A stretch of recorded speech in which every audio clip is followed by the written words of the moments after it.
sports. This is actually a credit to Sammy. Because Sammy, before the show yesterday, we were talking about like a certain team, and he was like, I hate that team name. He said, there has nothing to do with them. And we were like, that's a good point. Like the Lions and the Tigers of Detroit, like why? The Jaguars of Jacksonville, the Carolina Panthers, it's just stupid. So we want the best nicknames in sports. And Aaron, since you're returning, why don't you go first? Well, let me be the first to say the two stupidest nicknames in sports, because of where they are located right now, is the Utah Jazz and the Los Angeles Lakers. Let's just put that because and of the them. Colts, by the way, too. That's a dumb. What the baby Broncos? Well, that one's not as bad, but Minneapolis Lakers makes sense. Los Angeles Lakers makes absolutely no sense. Agreed. And the Utah Jazz makes no sense, as the New Orleans Jazz makes sense. There are no draft hat. There are no Grizzlies in Memphis. There were plenty in Vancouver, none in Memphis. Yes, right. That is true. That is fair, yes. But sometimes you still want to keep the brand. You want to grow your brand with Popple. You don't want to change the brand. So you want to click the F and get this awesome hat. It was on sale. That is pretty awesome looking. What team is that? Oh, Indianapolis. It's nice. The draft hats. I can dig it. All right, top 5 Wednesday, the best nicknames in sports. I'll go ahead and start us off here. So number 5 for me, looks like I've got 2 NFL teams, 2 college teams, and a basketball team. Who'd have thought that one? So starting off here, number 5 for me is the Baltimore Ravens, a theoretical expansion team of sorts, even though we know it was the Cleveland Browns picking up and moving.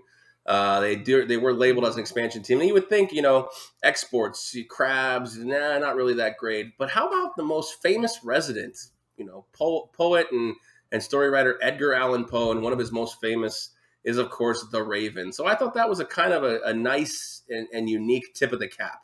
And most people who may or may not know Edgar Allan Poe, especially the ones who don't, are probably like, why the heck are they Ravens? But I thought that was a pretty cool nickname and a pretty cool homage. Number 4 for me is the Philadelphia 76ers. We live in America. America was founded theoretically in 1776 after we declared our independence from those guys across the pond. So for me, I think despite the fact that I'm not a big basketball or obviously Philadelphia, the city fan, I do like the nickname. I don't like the Sixers, though. I like it when they're the 76ers. I like that. If they're the Sixers, I'm out. Number 3 for me, this one might take a little bit of a left turn here. The Nebraska Cornhuskers. The obvious most prominent crop in Nebraska export is, of course, corn. And their previous name back at the turn of last century was the Bug Eaters. So God forbid anything else is better than the Bug Eaters, but I like the Cornhuskers. My mom's a Cornhusker through and through, so that's a little bit of a little connection there as well. But God, anything's better than Bug Eaters. Come on. All right. Number 2, another one hits home here. It's the Tampa Bay Buccaneers. Obviously, it's one of my favorite teams. We know that, but it's in a reference to the Spanish pirates who invaded the coasts of Florida and, I don't want to say raped, but pillaged villages. And the most famous one of those pirates is Jose Gaspar. Now, I don't know if you guys have ever heard this, but there's a celebration right around Super Bowl time called, it's not connected to Super Bowl, but it's right around that time, called Gasparilla. Have either of you guys heard of that? Is that where the bowl game comes from? Well, the Gasparilla Bowl is tied to it as well. Oh. Gasparilla is basically Tampa's version of Mardi Gras. It's a phenomenal event. If you ever get a chance to go down to Tampa during Gasparilla, it's insane. It's an awesome time, and obviously that in the connection to the Buccaneers, obviously the team gets involved in Gasparilla as well. So that's kind of the entire reference. I know I'm droning on here a little bit. That's fine. But the Buccaneers is, although it's a home team for me, I do love the name Buccaneers for sure. And number 1 for me, I think this one's a little off the grid. And actually, I knew this a long time ago, but I kind of relearned it when you brought up this lesson, this assignment, Sammy. And that's the North Carolina Tar Heels. Now, there's 3 different theories as to how they got their name, the University of North Carolina Tar Heels. And the first one is that obviously the state's exports of tar and pine forest pitch led to the nickname, the Tar Heels, for the University of North Carolina. Another one is the unit from the state of North Carolina in the Civil War stood its ground versus retreating as if they had tar on their heels, which means they weren't going anywhere. And the third explanation is that the residents of the state during the Revolutionary War, as the British were coming, they poured tar on the paths to slow down the British advance. So all three of those are awesome stories. I don't know which one had the hand in it. Maybe all of them did, but to me, the North Carolina Tar Heels is my number one for top 5 nicknames in sports. Now, you should preface this: it's the Big Four plus college, because the Savannah Bananas is the coolest thing ever. Well, it's a cool. By the way, the people around here actually hated that. Just like they did the Golden Knights. They were like because it used to be the Sand Gnats. And like that's like an evil bug that like just irritates I'm the aware of the crap out Sand of Gnat, you. absolutely. But the Bananas, I didn't really think about it. But the way that they marketed that, you got to think there's a team around here called the Making Bacon as well, which I think is just poorly marketed apparently. But the Bananas is now verified on Twitter. That's insane. Tip of the cap is Savannah Bananas. That was an awesome list, Aaron. A great recap of some of the history of these teams and what makes these team names unique and interesting and embody the cities or areas in which they're playing. And that to me is what makes a great nickname. The reason this conversation started is the teams that just lazily pick a bird or pick a cat as their nickname, or Georgia Bulldog.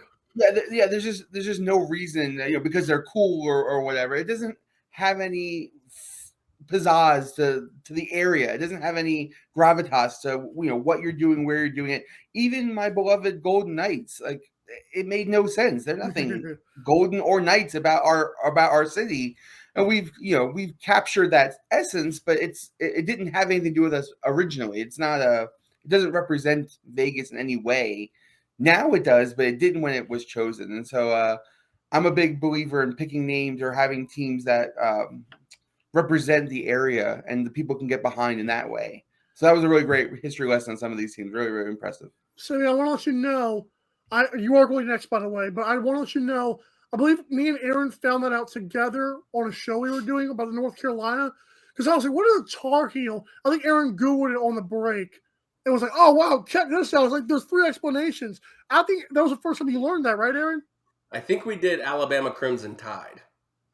No, I think, because I remember you told me about the North Carolina one. Wow, I didn't know that. There's 2 of them with 3 different names. Cool.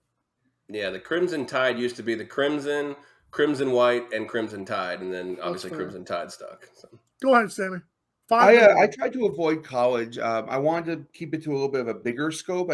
Colleges they tend to have either very generic names or names that are very specific to their very localized areas. So I just picked the Big Four sports areas. My number 5 on this list are the Milwaukee Brewers. None of these teams am I a fan of, but I really do enjoy their names. Beer is the biggest thing in Milwaukee. And if it wasn't for beer, I don't know that Milwaukee would even have a big footprint in the sports landscape at all. So paying homage to their bread and butter, I thought was really well done. And it created quite a bit of good nicknames on top of nicknames. You have the Brew Crew and that kind of stuff. And so I like that one. Pittsburgh Steelers, I think, is very unique. And then of all the nicknames, I think that one perfectly embodies the people of that area. That the hard hat area, the blue collar, pick up your straps and put them over your shoulders and get to work. The Steelers persona has been that for so long that I think that really encapsulates that area very, very well. Steel City. For basketball, I have the Pistons, Detroit Pistons. Again, the car industry has made Detroit for decades and decades. And not only is the Pistons a great nickname for sports, but it's a good nickname for teammates. It's a good way to bring homage to that area as well as togetherness. And the Pistons played that way for a really long time. The Firing Pistons were a juggernaut, back in the day, and it really, really did embody that team well. Number 4 on my list is baseball, the New York Yankees. This is a very old franchise, one that's been around for a long time. And I think the Yankees very well took the ownership of New York back then. And I think even now, hundreds of years later, it's still a big embodiment of New York citizens. Everybody knows the top hat and the pinstripes, and the Yankees are, one of the most world-renowned sports franchises there is. And I think that one has lasted the test of time better than any of the older nicknames that were given. You have the Giants and other ones like that, but the Yankees is a very special one, in my opinion. Everybody knows who the Yankees are. Yep. And number one on the list, the one I think does the best job of capturing their city's essence, is the Boston Celtics. Their Irish roots of Boston and everything that came into that city when that franchise was born still holds true today, even though that's a much more diverse city now. I don't know anybody in Boston who isn't a Celtic. And that franchise, I think, really captured what that city is about and who that city is and how they play. And I love those nicknames. Those are teams that took the extra step to really be unique, be special, and be specific to their area. So that's my list. I'm not going to drone on as long as Aaron. He has a lot more deeper facts in these areas, but those are the ones that really hit home for me. Sammy, you have to go right now just to make sure. I have a couple minutes. Go ahead. I want to hear your list. Okay, go. I was just making sure. But okay, cool. So I do love your list. I think your list, out of the ones I've seen, is the best. I kind of cheated on mine, but we're going to get to that point. Number 5 are the Steelers, Steel City. I'm not going to harp on that anymore. I think it's a boring nickname, but I dig the heritage of it all. Number 4 is named after Tampa Bay's status as the Lightning capital of North America. The Tampa Bay Lightning. I love that nickname. I think it's better than Hurricanes because I think Hurricanes is kind of like, I get it, but Lightning is just so striking to the point. I love that whole thing that they got going on. Number 3. I got you one, Mike. I got you one. Number 3, this is actually pretty cool. It refers to the colonists of the 13 colonies who rebelled against British control during the American Revolution and in July 1776 declared the United States of America an independent nation. That group is the Patriots, the New England Patriots. Again, more Aaron stuff. I've always loved the red, white, and blue thing. I think it's pretty cool because it screams Boston. I love it. And I hate the city. Number 2, this is a WNBA team. I know it's not NBA, but still WNBA, but it's because it's where you guys live. Also love the nickname. Owned by BetMGM. It's a perfect name to me for a basketball franchise, male or female. The Las Vegas Aces, to me, is an awesome name. Awesome name. It goes with Vegas perfectly. Goes with the people who bought it perfectly.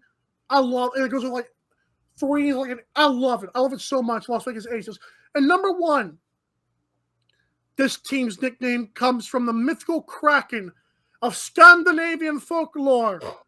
And its resemblance to the native giant Pacific octopus, which is found in the waters of the Puget Sound near Seattle. The Seattle Kraken. Yeah, anyway. That is awesome. I'll tell you another thing. People don't know, Vegas is always associated with gambling and cards and whatnot. But we have the Air Force Base here too, and they call themselves Aces. The top flight people in the area.